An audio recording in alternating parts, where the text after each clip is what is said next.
Option మీకే ఇస్తున్నాను. First మీ love story గురించి లేదంటే దీని గురించి మాట్లాడదామా, పొలిటికల్ కెరియర్ గురించి స్టార్ట్ చేద్దామా? లవ్ స్టోరీ ఇదంతా గతంలో ప్రజలందరికీ తెలిసిందే, కుటుంబ వ్యవహారాలు ప్రజలకు తెలిసినటువంటి విషయమే. ఆ విషయాలన్నీ కూడా మీడియా ద్వారా కానీ చాలామంది క్లారిటీగా మేము చెప్పాం.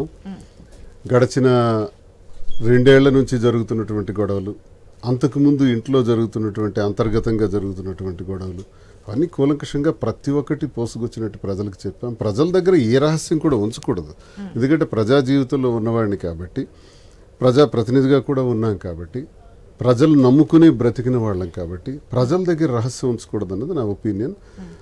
ఎవరో మాధురి నాకు తెలియదు, శ్రీనివాస్ నాకు తెలియదు అని తనంటే అయిపోయింది, అక్కడితో క్లోజ్. ఇప్పుడు జరుగుతున్నదంతా అదే. అప్పుడు అట్లాంటి ట్రెండింగ్ లో కూడా రారు కదా, మందికి తెలిసి ఇన్ని ఇంటర్వ్యూస్ ఎక్కడ చూసినా యూట్యూబ్ లో మీరే ఉండే సిచువేషన్ కూడా ఉండదు. ఫ్యాక్ట్ చెప్పాలి, వాస్తవం చెప్తే జనమే కన్విన్స్ అవుతారు, ప్రజలే మళ్ళీ మనకి అందరాన్ని ఎక్కిస్తారన్న ఉద్దేశంతో చెప్పాం. మాది ఎప్పుడు కూడా ప్రధాన అంశం రాజకీయమే ఉంటుంది. ఫస్ట్ ప్రయారిటీ పాలిటిక్స్ గురించి వెళ్దామంటారు. ఓకే, స్ట్రైట్ గానే అడుగుతాను.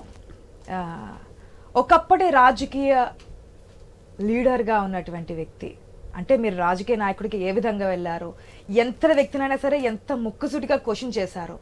అపోజిషన్ పార్టీ ఎవరైతే ఏంటి, మా వెర్షన్ మాదే అని చెప్పి దూకుడుగా వెళ్ళినటువంటి సిచ్యువేషన్ మనం చూసాం. ఇప్పుడు ఆ ఫైర్ కనిపించడం లేదు అనేది వినిపిస్తోంది. మాధురి గారి కోపం రావచ్చు, ఆడి అగ్రెసివ్గా చూస్తూ ఉన్నారు. అయినప్పటికీ ఏంటది ఏమన్నా అంటే తగ్గిందా, ఉన్నటువంటి పరిస్థితులను బట్టి తగ్గించుకున్నారు? రాష్ట్రంలో ఎప్పుడూ తగ్గదు. రాష్ట్రంలో ఈరోజు వైసీపీ లీడర్గా మాట్లాడుతుంది నేనే. చంద్రబాబు నాయుడుకి ఈ 9 నెలల్లో నువ్వు సూపర్ 6 మీద ఏం చేసావని ప్రశ్నించింది నేనే.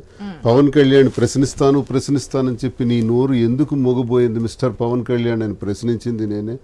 అచ్చెన్నాయుడు రాష్ట్రంలో దౌర్భాగ్యమైనటువంటి పరిస్థితుల్లో 17వ ర్యాంక్కి వెళ్ళిపోయి రైతుల నడ్డి విరగ్గొట్టింది అచ్చెన్నాయుడు వ్యవసాయ శాఖ మంత్రి అని మాట్లాడుతున్నది నేనే.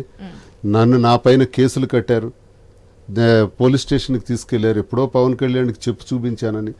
ఇప్పుడు 2 ఏళ్ల క్రితం జరిగినటువంటి ఇన్సిడెంట్ పైన ఒంగోలులో కేసు కట్టారు, శ్రీకాకుళంలో కట్టారు, పోలీస్ స్టేషన్కి తీసుకెళ్లారు. ఇవన్నీ జరుగుతూనే ఉన్నాయి. నేను ఎప్పుడు ఎవరు ఖాతరు పార్టీకి సంబంధించినటువంటి లీడర్స్ దాదాపుగా లేటెస్ట్ గా వంశీ అరెస్ట్ తో సహా సో జరుగుతుంది, ఖండిస్తున్నాను. ఏమి అప్పుడు ఇప్పుడు ఒకేలా ఉన్నాను, ఫైర్ తగ్గలేదు. నేను ఎవరికి భయపడను, ఫైర్ తగ్గాల్సిన అవసరం లేదు.